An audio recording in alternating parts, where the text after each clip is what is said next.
Halligan. I'm the reviews editor and chief film critic for Screen International, screendaily.com, and I'm here in Cannes with Unifrance, covering the film festival for Screen Daily and covering the films for reviews.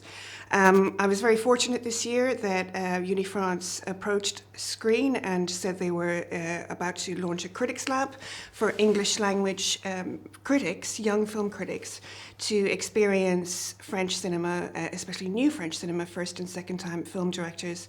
And would I like to take part in this critics lab? And of course I did, and I wanted to. It's an amazing opportunity for someone to come over, and Alexandra Slater is the person who came.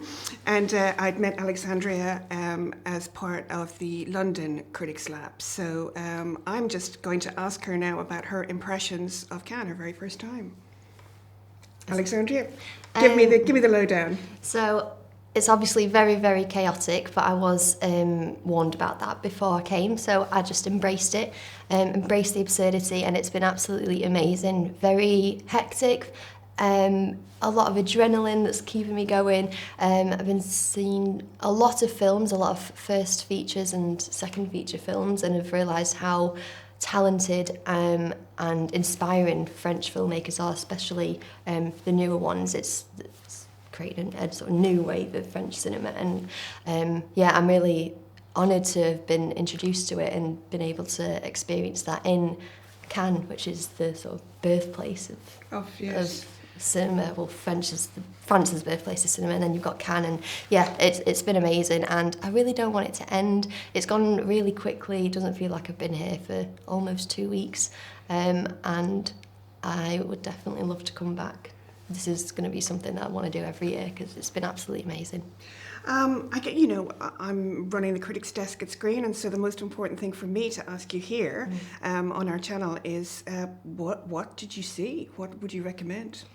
My absolute favourite film of the festival, which is a bold statement because it's not the one in competition. It's from a first-time feature director, but it was Love According to Delver by Emmanuel Nicot.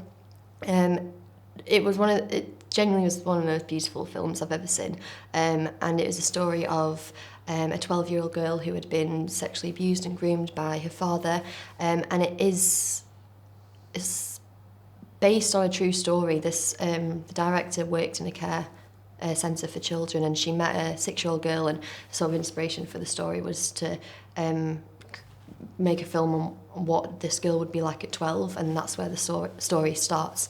And it's just told with such organic authenticity, and all the actors are new actors, and you've got that sort of balance of non-experience, but that creates this really organic feel. And it doesn't fall into this common victim narrative. It subverts that, and it's a reverse coming-of-age story, and it's just beautiful, and it's really enlightening and hopeful. And it's an important story to tell, and that's also a theme I've seen throughout all of the first, second-time features. They're all focused on topics that need to be spoken about. Obviously, France is very politically engaged with the films, the new wave of cinema. That's how it sort of... it's embedded in that, and then that's what these new first and second feature directors are bringing in as well, but with more timely topics, especially feminism. Feminist Riposte was another film that I saw here and I absolutely loved.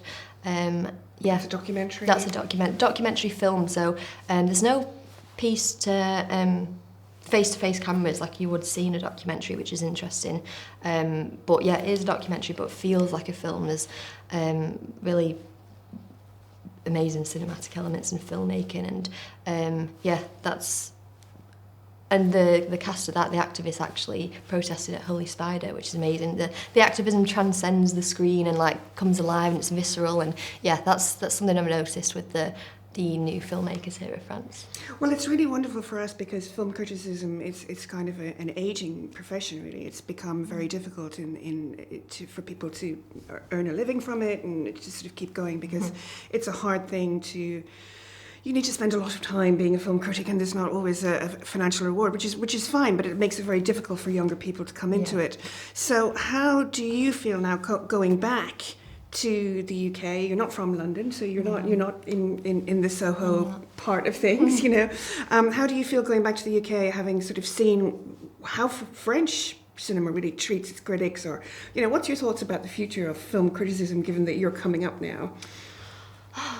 I'm hoping that it's going to be a bright future for film criticism, because I am entering into it, and I hope that the British film critic scene starts to become more like the French critic scene, because I've seen a difference between the way people in France speak about cinema here is so.